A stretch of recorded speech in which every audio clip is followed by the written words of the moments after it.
Hi, I'm Allie Jackson Jolly. I'm here with Dr. Marcus Collins, who is a clinical associate professor of marketing, as well as the author of his book, For the Culture, The Power Behind What We Buy, What We Do, and Who We Want to Be.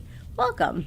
Thanks for having me here. Yeah, no, I'm excited about this one because I wanted to have you here to talk about the cost of college and how students and college consumers should be thinking about making good investments, smart money, right? I like that, college consumers, because we are consuming college as a branded product. Something that's been making me think about college consumers thinking about themselves more as consumers who get to decide what they're buying and how that's serving them well was a recent bit of reporting that was done by one of our journalists here who found out that half of college seniors have said that they will not apply and go to colleges that cost more than $40,000 a year. That says to me that the consumer has spoken and that they want a good return on their investment. Yeah, they're thinking about the net present value of their investment, right? So I invest today. What does it mean on the back end? I guess the calculus they're doing is that if I invest X amount of money over these 4 years, what's the likelihood of me getting the return on that? That's exactly right. That's what the piece said. Yeah. And interestingly, though, you said to me that one thing you think college kids should think about when they do that calculus, to borrow your word, is something called cultural capital. Yeah. Can you explain to me what cultural capital is and why you think college students should be thinking about this more? So cultural capital is an idea that came from a sociologist named Pierre Bourdieu. And the idea of cultural capital is this is the currency in which we evaluate the things that are around us as a way of signifying who we are.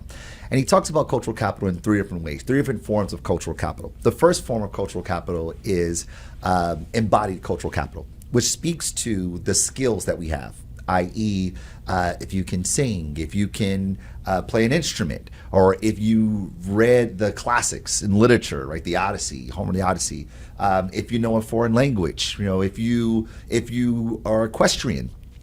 The idea is that knowing these skills or having these skills signal something about yourself. For instance, if you said, Allie, Marcus, what did you do growing up? And I said, well, I rode horses when I was growing up. You probably think, oh, Marcus comes from a lot of means because that's a signal of wealth. And the idea is that these embodied cultural capital, these skills that we have become ways of signaling kind of who we are in the world, like the space that we occupy, and we demarcate ourselves from the rest of the world. And the notion is that I meet other people who have these skills, and therefore it opens up economic opportunity for me.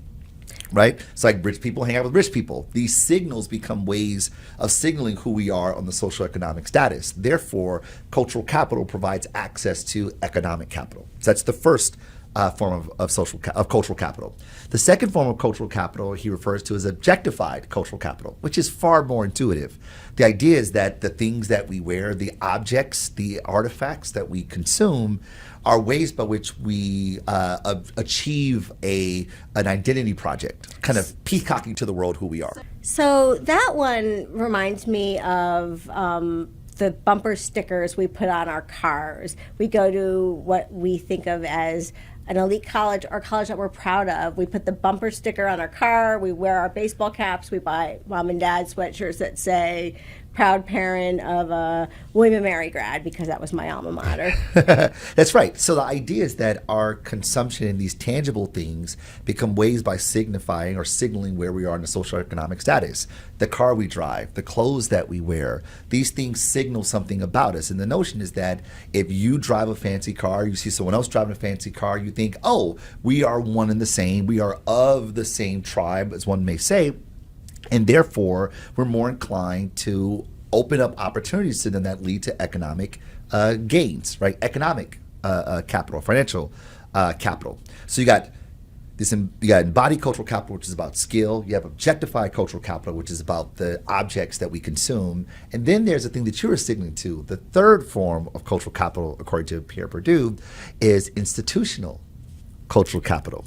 And this is the companies we work for. This speaks to the organizations that we were part of. I remember growing up, if you were in Jack and Jill, it's like, oh, excuse me, Jack and Jill, right? It says something about who you are, and the schools that we go to, right? These schools become brands that signal who we are, where we sit in the socioeconomic status, which gives us access to more financial opportunities. Just like you would tell another friend or someone who's just like you about a job or an investment opportunity, these things come from where we find people like ourselves based on how we signal, whether it's through embodied, objectified, or institutional. And the notion here is that college, universities become both a form of institutionalized cultural capital and objectified cultural capital based on me wearing gear. You've probably seen studies before where people wear Harvard shirts who didn't even go to Harvard as a way of signaling something about themselves. That are implications of our embodied cultural capital. You must be smart if you went to this school, and it's signified by what you wear. So if you could look into the future, based on those stats that I just told you, which is that fewer people are wanting to pay big dollars, or really what the study found was that students are afraid of big debt, right? Yeah. So do you think that one of those pieces of cultural capital will become less important and others will become more important? Or how do you think the framing of that will play out over the next few years? Well, I think that if the calculus is that paying for this institutional experience is not worth it, then we're looking at what the institutional cultural capital provides. But what each one of these forms of cultural capital are leading to is financial gain. And the proxy between the skill, the object, the institution is the people. And it's really sort of what you end up paying for, or at least that's kind of what we're getting access to. That not just the professors, but it's the people, the network that I'm going to be a part of, that I'm able to tap into, that allow for these doors that normally aren't open to me. Right? It's because I go to this school that I can call a Michigan alum, they'll answer the phone and perhaps give me a job or introduce me to someone else that may invest in my idea. That's the benefit of institutional cultural capital. That is, it opens up to financial gain. You know, if I'm rocking some really cool sneakers, someone goes, oh, you must be into sneakers, so I can tell the colorway and the vintage, whatever, fill in the blank. You know, you should hang out with us because we're doing these things. They open up doors to opportunities. The same thing goes that if I speak a foreign language, someone goes, oh, you have a really good pronunciation of your French. You should meet so-and-so, and they create other opportunities. That's what the capital is. The capital is driven by social capital, which then turns into economic capital. So the calculus, I think, is far more complicated, far more complex than, am I going to get this job tomorrow when I graduate, but rather, am I going to meet people that are going to open up the world to me that normally would not be available to me? That's really hard to quantify. Okay, so let's pretend you're my financial advisor, Okay. and I am a college senior getting ready to go to college.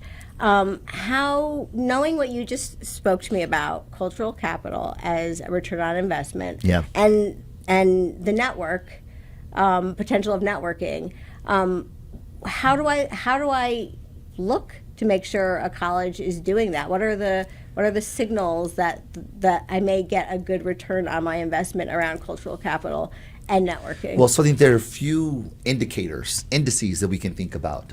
One, we can look at the people who occupy the places where we want to work, where we want to be in the world. What schools do they come from? Because if the notion is that institutionalized cultural capital is giving me access to people who are of this network, well, where's the network? Right? Are they doing the things that I want to do? Which is why you see people go to certain schools to be in certain sectors, right? People go entrepreneurship. For an MBA, for instance, will go to Stanford. People who want to go in media and entertainment, they may go to Stern. People who may want to go into finance, maybe they go to Booth. I don't know, right? If you want to just be dope, you go to University of Michigan. But I'm serious though. Anyway, so the notion is that we go to the places where people who we want to be have been, in hopes that I'm now being plugged into the network. How do you quantify that? It's not really sure. But I think what I would ask the student if I were the financial advisor is, what do you want to get out of this thing that we call life.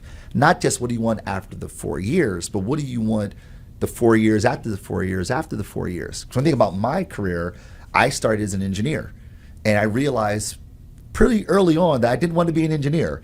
My parents didn't care, so I continued that engineering degree. And after engineering, I went into the music business. And financially, it was not a good return.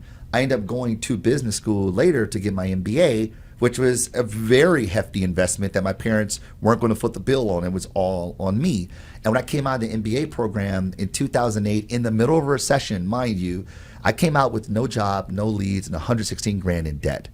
And you go, what? Like, that calculus is terrible. Like, every person who's thinking about going to an MBA program are fretting right now. But you fast forward 10 years after that, I'm in a completely different place. Not just because of me dispositionally, it's because of the networks I've been able to tap into, the relationships I've been able to cultivate because of this institutionalized cultural capital that we call universities, right? And because of the embodied cultural capital that the universities help me excavate. These skills, they help me excavate. Right? I don't dress to the nines, so I don't know if objectified is there, but certainly embodied and institutional.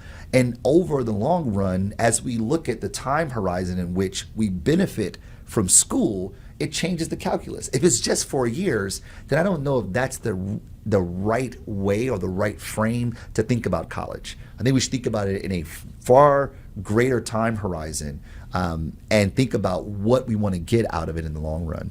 Yeah, well, final question. So if I am a university president, again, thinking about how much smarter college consumers are about their money that they're investing and how much more thoughtful they're being to make sure they get that return on investment, what could I be doing to specifically to leverage how I can pay them back in cultural capital or in networking?